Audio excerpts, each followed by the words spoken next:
Right, so this might sound a bit backwards, but I suddenly realised that I haven't actually done a compression test on this lately, since I discovered that there was a little bit of lower compression in some couple of cylinders some months ago.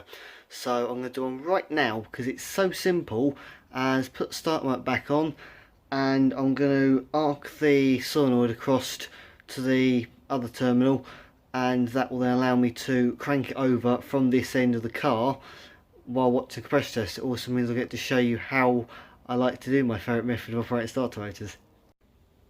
So we start off at the engine end, and basically what I've done is I've taken all spark plugs out, which means there's as minimal pressure on the entire engine as I can get, meaning it's going to crank over nice and quickly.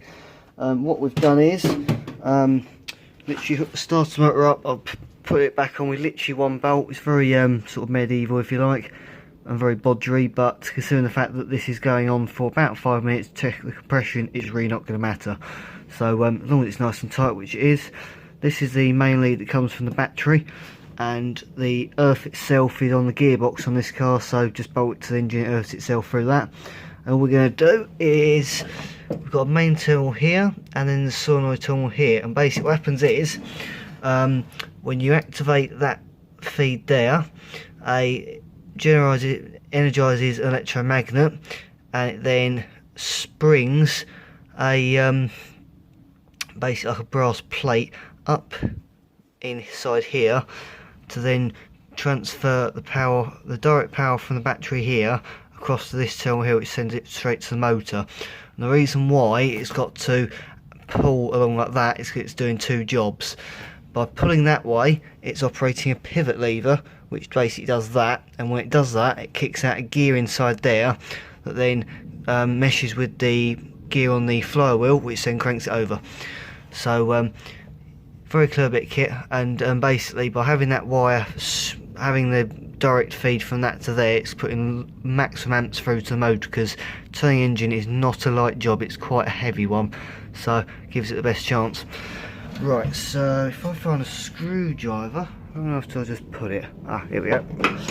That one should suffice, and we can then show you if we get it just in the right spot, like there we go.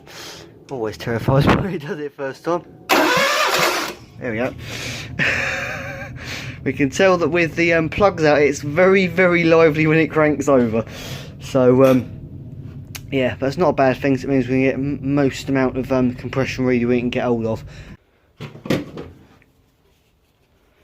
Okay, continuing from what you just missed there, because the SD card ran out of space. Just going to do the old archy over, and we can then have a look. The before the camera decided to run out, it did actually read 200 psi, which means that cylinder is actually in very good condition. That is number 4. Here we go. Alright, do that again for you. See if we can do this in pure dark, shall we? Could possibly go wrong. Can I find it? Of course not. Well,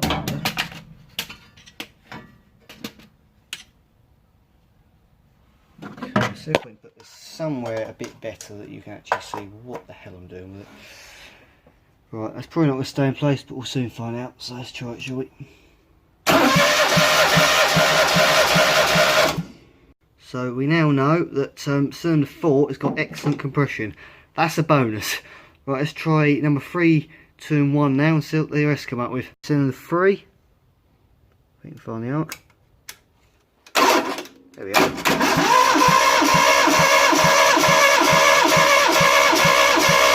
So again, we've got a very good 200 psi. Excellent. Right, number 2. Let's see what this one comes up with, shall we? Okay, where are we? There we go. Right, 1, 2, 3. Yep, you can tell I never get used to it, can't you? Now that's interesting, because that's come up as 200 as well. Okay, this is starting to puzzle me now. Right, let's test number 1 now, shall we? See if this one's got low compression.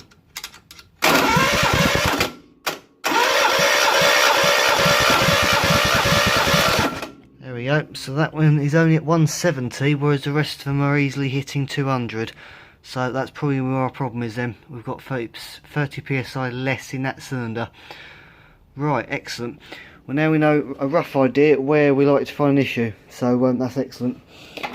Always when you're going to do a rebuild, always pays off to check what you can, such as compression, because obviously if you're stripping it all down looking for a problem, if you've got an idea where to look for it, then it's going to help pinpoint it. So excellent. Right, I'm going to put the plugs back in, take loads of photos so people can see the sort of burn we were getting, and so I put those back in. I'm going to be putting new ones anyway, but just stops dirt dropping in there in the meantime.